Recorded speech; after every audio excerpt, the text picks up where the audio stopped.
Hello there, welcome to the 66th episode of Under the Radar. I am jazzed to be back, and I'm going to try to just bust into this episode as quickly as possible. But before I do, in Slave to Servant news, there is a lot to talk about.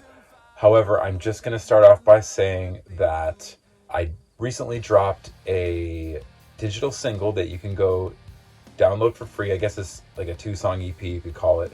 It's got the album version of the song Destroying the Eye on it. It's on Bandcamp. It's also got a remix, an exclusive remix by a friend of mine named Fritz. And you can download that for free. Type in $0 and they'll email it to you, to your email, and you can get a little taste of that if you want. I also posted a lyric video on the YouTube channel here, as well as the remix for anybody who's listening pleasure. In addition to that, I'm filming a music video for Destroying the Eye right now, and just got the band portion filmed. It should be pretty epic. I'll be filming the second portion very soon, and hopefully we'll be, gearing up for things. I want to say that on October 13th, 2013, coming right up here in a month, we are going to be releasing Escape Babylon on all digital platforms, on CD and vinyl. So it's coming out on all this stuff. So please, spread the word if you can. This is all word of mouth for me. I don't have a team behind me or anything, so I appreciate you checking that out. And there will be a little bit more news at the end. But without further ado, I want to get into today's episode, which is a band that I used to play in, which I've covered 3 times in this series so far. So I think this is going to be the first band that gets covered 4 times in the series, and who knows, maybe the only one at this point. But I was in a band called Midwest Blue, and we were on Johann's Face Records, and I don't need to get into the history or anything other than the last episode. I think I gave the history of Johann's Face Records. I've covered a bunch of Johann's releases from their catalog during our era of being a part of Johann's Face. And during that portion, we recorded a bunch of unreleased demos that never really saw the light of day other than in the promo kits that we set out for press. And we played these songs regularly, however, for the last year at least of our existence as a band, and people liked the songs a lot that would come out to our shows, and nobody had a copy of any of these songs. So fast forward, we decided in 2006 to do a benefit show for a friend named Johnny Schultz, which I've talked about, I think, in the Dorm Life episode, maybe even some other episodes. Great guy. He had brain cancer, good friend of mine. And so August premiered the band that I've covered twice in this series so far, and Midwest Blue. We both got back together and did a show at Clearwater Theater, and we raised a bunch of money for him. And in doing so, we decided to put out for the show an exclusive collection of material, like a posthumous compilation of songs from our era on Johann's Face Records. Most notably, if I can make a comparison to a band that did that kind of the way that I was following it, was I like to use Animal Chin as an example. Animal Chin had an amazing debut full-length record, and then they put out an EP, and then they disbanded and essentially became the Stereo. But during the formation of the Stereo and the making of the first Stereo record, which I've covered in this episode, they put out this 20 Minutes From Right Now compilation album. It's a posthumous release with the EP that they released later, and then a bunch of additional songs that were unreleased. So we, like them, did the same thing, following in their footsteps, and we decided to put together a posthumous collection of material called Sides, or B-Sides. B-E in blue is also in white in the artwork. Now, what we did was put all of the Alarm Clock EP on here, in addition to 4 unreleased demos from that session, and then an acoustic demo, and then another song that was supposed to go on a compilation. So it was 10 songs, plus there was a hidden track, which was the song Didn't You Even Know from Midwest Blues' debut EP, The Columbus Conspiracy.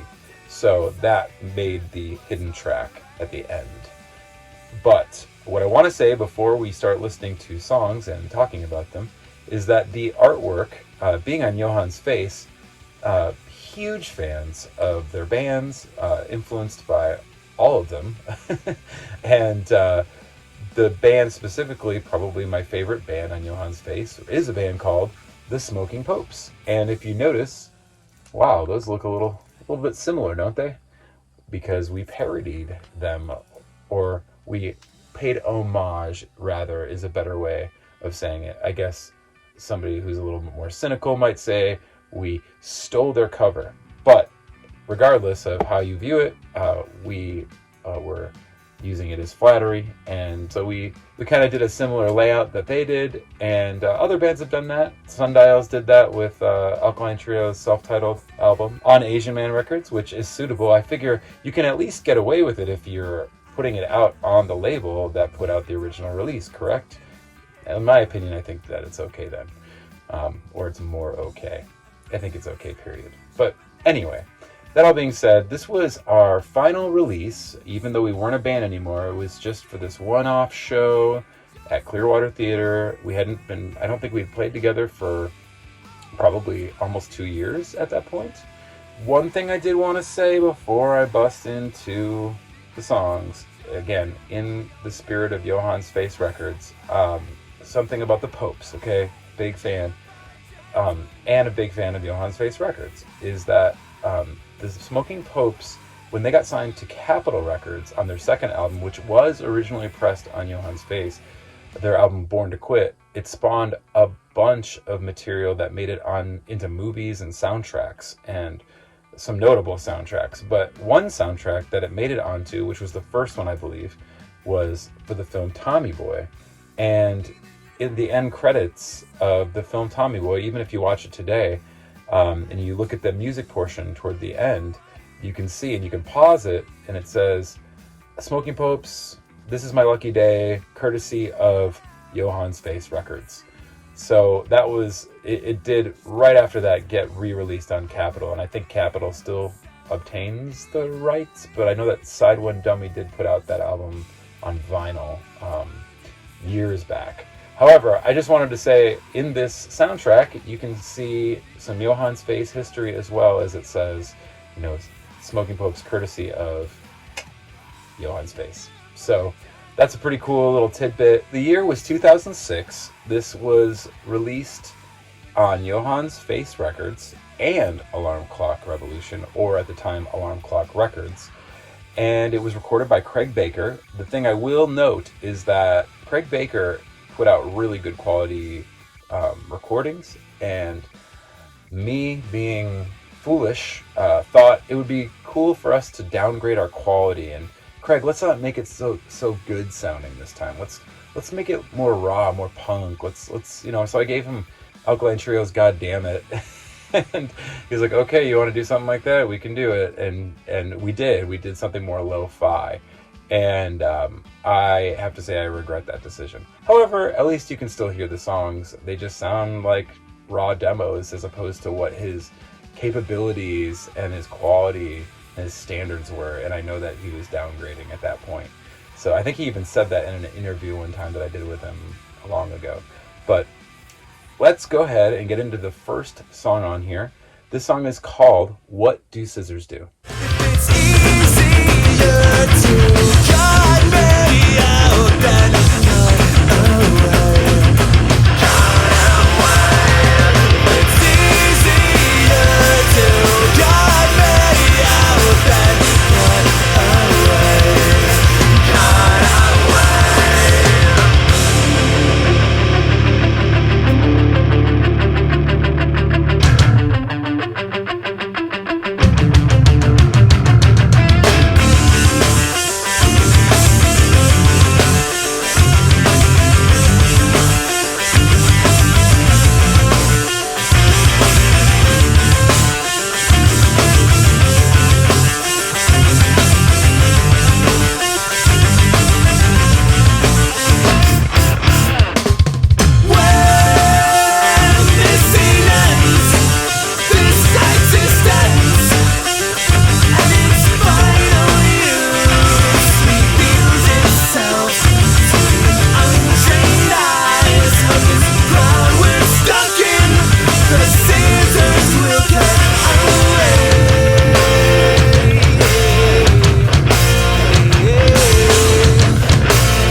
Now, I have to say, that is technically my favorite Midwest Blues song.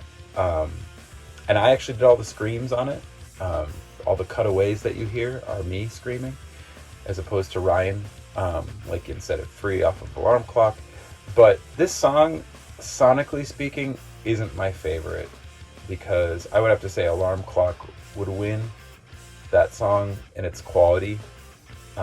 But as far as songs go, I think What Does Scissors Do, technically everything about it is just a banger of a song. And I know I'm saying that about my own song, and I was young when I wrote it, but I think it's as far as from the catalog of Midwest Blue, I think it was our best. These songs were our best offering as well. I think we were headed in a different direction. There was a lot of screamo at the time, and I think screamo's even evolved in its terminology with bands of today. I think they call a lot of just like metalcore screamo now. It's just like this lumped in term. Kind of like how they did with emo, they bastardized it. So this would have been, like think about it, this is 2004, so you had Finch and you had Thursday and The Used and Glassjaw and bands like that, and that's what we were listening to, and it hadn't quite gotten oversaturated yet. It was about to cross over into, Hawthorne Heights, stuff like that, and then it just kept going and going and going. So we were kind of getting more into that direction as we were evolving as a band. I think the technicality, Aaron was getting a lot more into metal himself, and he didn't want me to write as poppy of material. So these songs are still poppy, but they're a little darker and a little more technical and have a lot more hardcore influence, I would say. So anyway, that all being said, one of my other proud moments of that song, What Do Scissors Do, is at the end of the song, which I can't take full credit for because the first person to do this was Patrick Stump. But at the end of Saturday, which I covered in the Take This to Your Grave episode, Patrick at the end of Saturday does these falsettos. And so I did something on this song, which nobody heard this song, right? Nobody heard this one, but I was like, if Patrick can do it, I can do it. And I did, and I think I pulled it off pretty well. So let that be stated for the record. A year later, Sam Swanson tried it. Thank you, Patrick, for making me brave enough to take on the falsetto and go in more of a soul direction. And not a lot of people were doing that at the time. And I feel like a lot of rock singers now have a lot of soul influence, more than back 20 years ago, right? This is a long time ago. But anyway, let's go ahead and get into the second song on here. This song is called The Last Supper. And it's so hard to get around these days. Yes, it is. I know it is. And it's so hard to keep up this pace. You know it is. You know it is. Saving all my life.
song was really fun to play. I love the breakdown in it. I love all the octave and harmonization, and Ryan's bass really shined through on here. I think Ryan's bass tone is mean on these songs.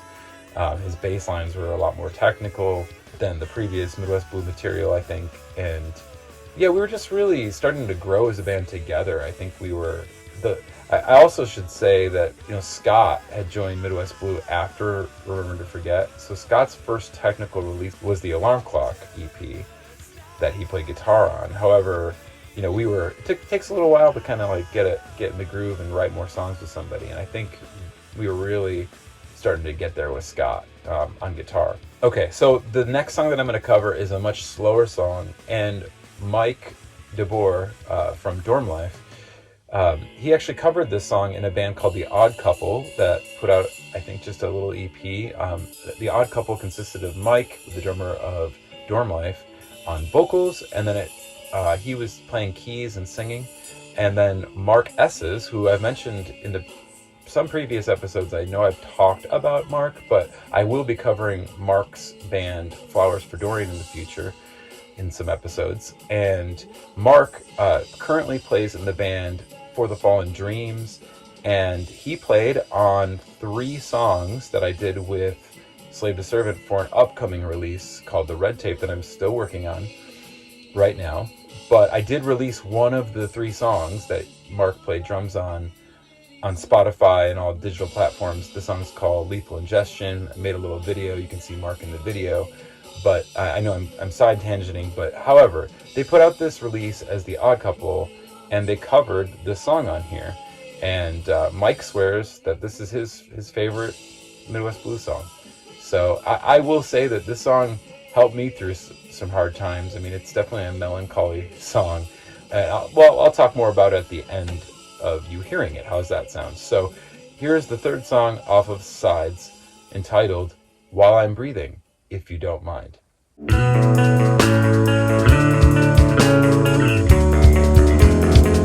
How the hell was your flight? Was it half as long as mine? Do you sleep nice with that same pathetic smile that you use on me? 'Cause if you did, then you're sick and in need of a quarantine. And this pill has just killed my ability to fall in love.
lyrically, I think those first three songs are night and day better than any of Midwest Blues writing. I finally had started to pay attention more to like lyricism and poetry and being clever. And I think I mentioned that way back in like the Academy EP. Like that really was on a local level one of the releases that shaped my writing as far as thinking more, like conversing with Bill Beckett about, you know, poetry and how he wrote, and it just stood out to me, and I finally started to embrace that and try to implement some of what he did in what I do. And anyway, I think that we were starting to come into our own as a band, and you can hear it here. That being said, While I'm Breathing, also, if you heard the trumpet there, that was Mr. Jason Flax of the band Colossal, who, you know, was gracious enough to come into Craig's studio and lay down his own, you know, whatever he felt fit for that. And I think he did an excellent job. We never played that with him live, but that was a song I think a lot of our fan base really dug, was While I'm Breathing as well. You can go on YouTube and check out Mike's version of the song if you want, or find it, I think, on SoundCloud or something. The Odd Couple.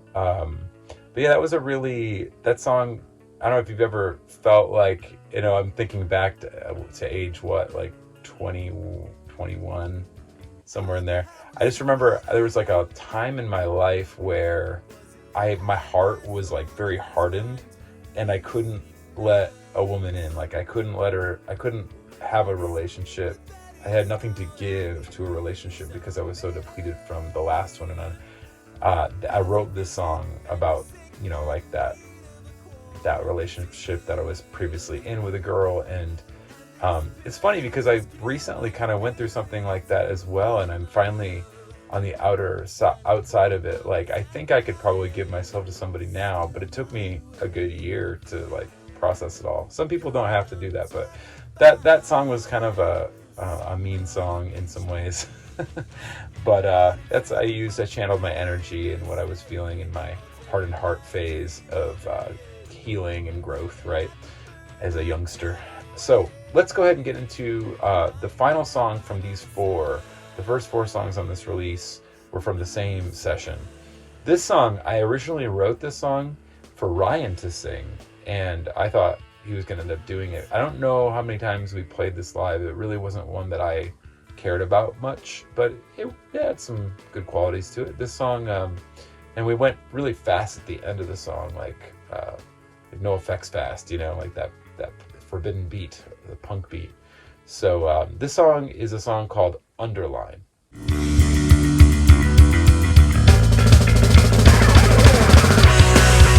winning every loss, fighting for the cause. The prices vary with your smile.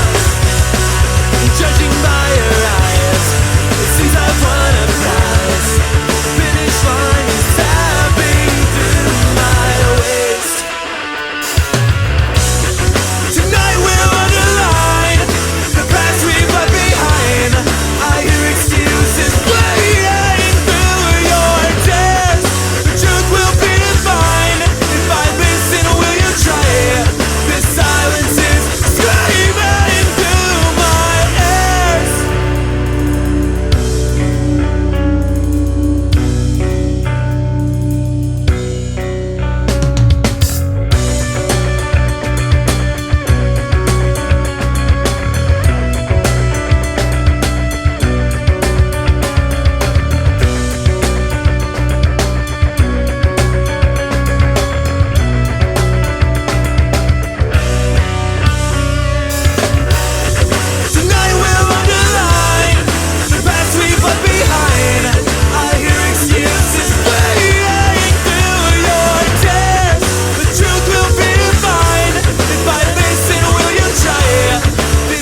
Yeah, so that concludes the first bracket of songs on here.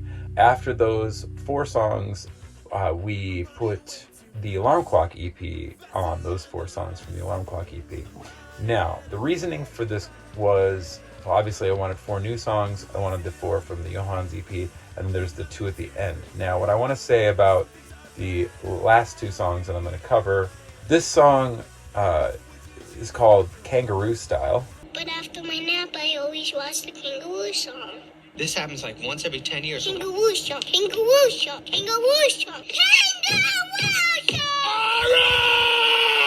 Alright! Because it's this like bouncy song, but it was also tentatively titled What Can I Say, which I guess was more appropriate from a lyrical standpoint. This one I actually wrote about the gal who did the photography, Melissa, as well. She was kind of like a muse to me for a while, as a friend and as somebody that I had a crush on for a while, and when I was younger. And I milked a lot of songs out of that girl.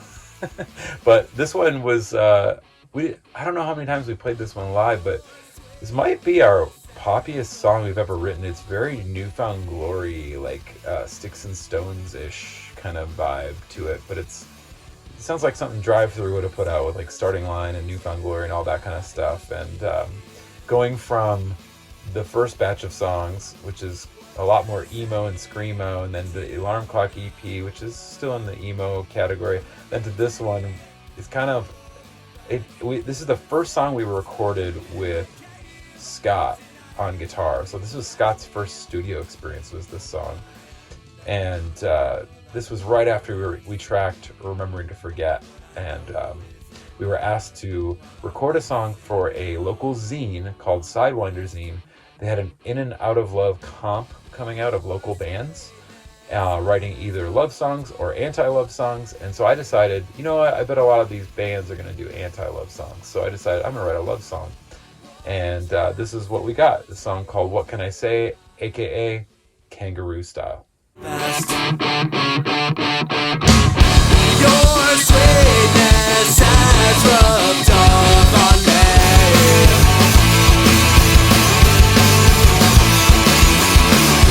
One chance to treat you like a queen. What can I do that you've not seen? For every night I hold my lips back, and if I came tonight, would you kiss me? Or would I hide behind this door without a test? With what I know is in my heart, while I'm missing out on the best.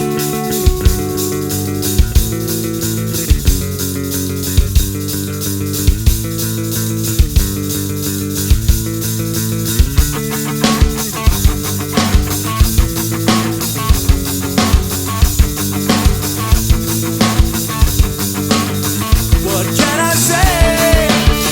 What can I say that you've not heard? What can I do? What can I do that you've not seen? What can I say? What can I say that you've not heard? What can I do? What can I do that you've not seen? What can I say? What can I say that you've not heard? What can I do? What can I do that you've not seen? What can I say? You know, it's funny, Aaron, our drummer, his wife always said that that's like her favorite Midwest blues song. And I think it is a very well-crafted song. I remember writing that song, and I was listening non-stop to Hot Rod Circuit's Sorry About Tomorrow and the song At Nature's Mercy. That song, I wanted to write a song like that for my friend.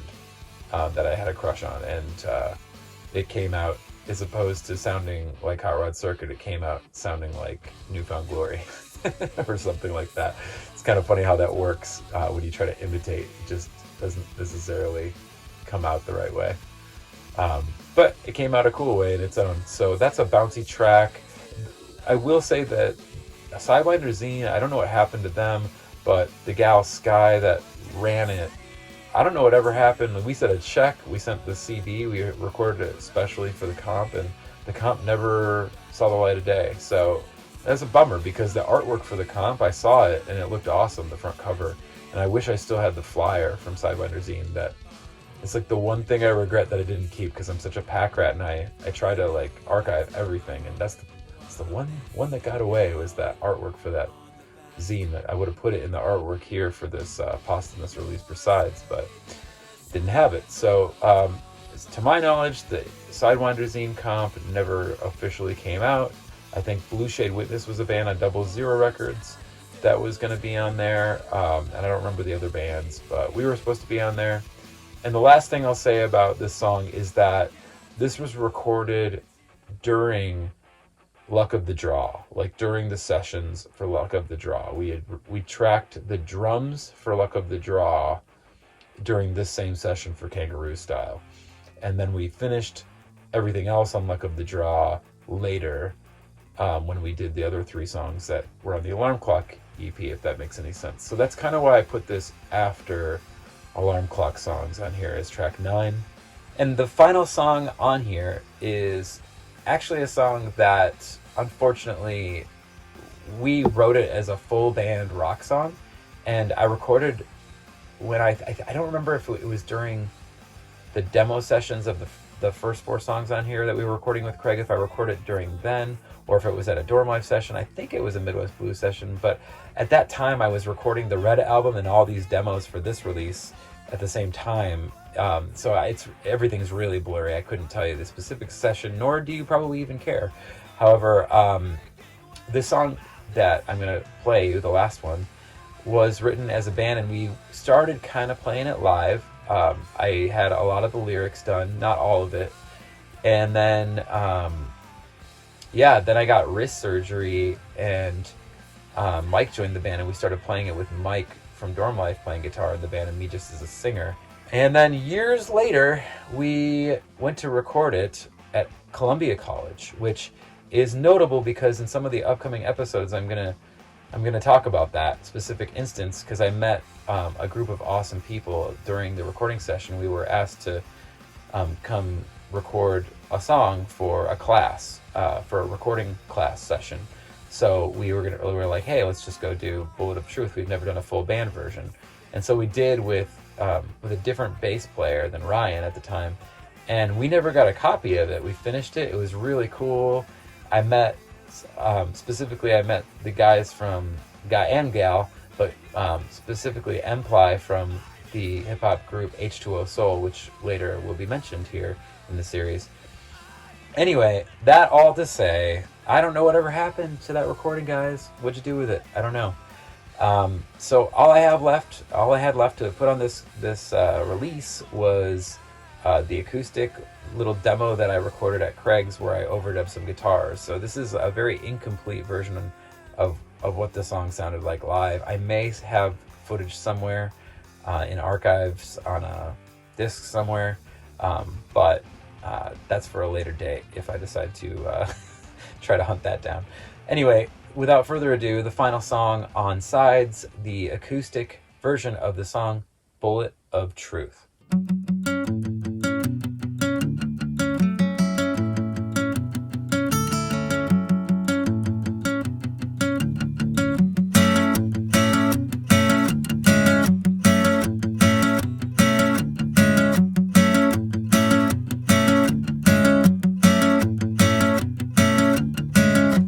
Stutter as your mind controls the obsolete. 1 million questions running through your head, and nothing said. Ooh, oh, oh. Exploding silence and the afterthoughts are slowly engaged, unlike the bullet that's through your brain. But you can't complain.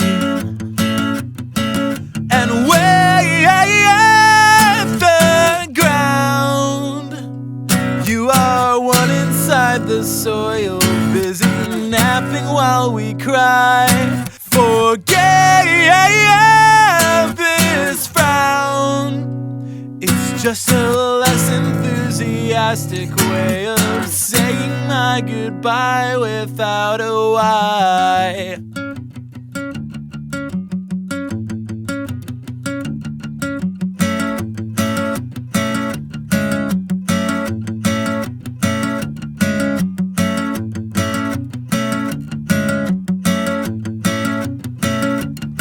Protrusive words of wisdom gather in what's left of a thought, but they barely exit through a sigh, and you don't know why.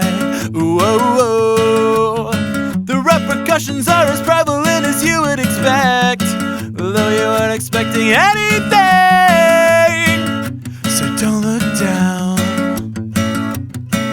and wave the ground. You are one inside the soil, busy napping while we cry. Forget this frown. It's just a less enthusiastic way of saying my goodbye without a why. So yeah, I was really into the Police in particular at the time. I think the Police quickly became my favorite band around 2003. I think 2003 sounds about right.